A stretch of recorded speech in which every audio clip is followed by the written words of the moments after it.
De addiction 3 stages ആയിട്ടാണ് നമ്മൾ ചെയ്യുന്നത്. ഫസ്റ്റ് ഡീടോക്സിഫിക്കേഷൻ എന്ന് പറയും. ഈ ലഹരി പദാർത്ഥങ്ങളിൽ അടിമപ്പെട്ടു പോയ ഒരാൾ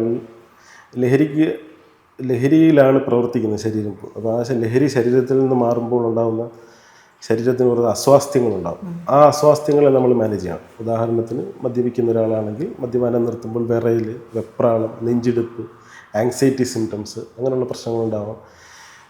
ബോധമില്ലാത്തൊരവസ്ഥ വരെ ഉണ്ടാവാം. മദ്യം നിർത്തുമ്പോൾ ബോധമില്ല, സീഷേഴ്സ് വരാം. അപ്പോൾ ഈ അവസ്ഥകൾ ഉണ്ടാവാതിരിക്കാൻ ശരീരത്തിന് നമ്മൾ മെഡിക്കേഷൻസ് കൊടുത്തുകൊണ്ട് ആ ട്രീറ്റ് ചെയ്യുന്നൊരു ഫേസിന് ഡീടോക്സിഫിക്കേഷൻ എന്ന് പറയും.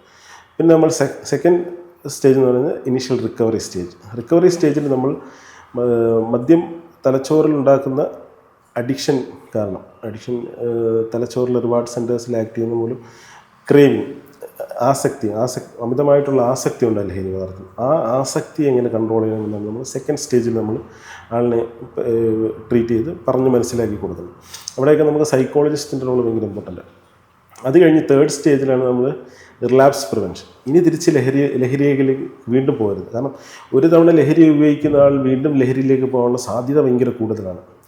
അത് വന്നു കഴിഞ്ഞാൽ എങ്ങനെയാണോ ലഹരി നേരത്തെ ഉപയോഗിച്ചിരുന്നത് അതേ രീതിയിൽ വീണ്ടും ദിവസേന ഉപയോഗിക്കാനുള്ള സാധ്യത ഭയങ്കര കൂടുതലാണ്. അതേപോലെ ആയിത്തീരും.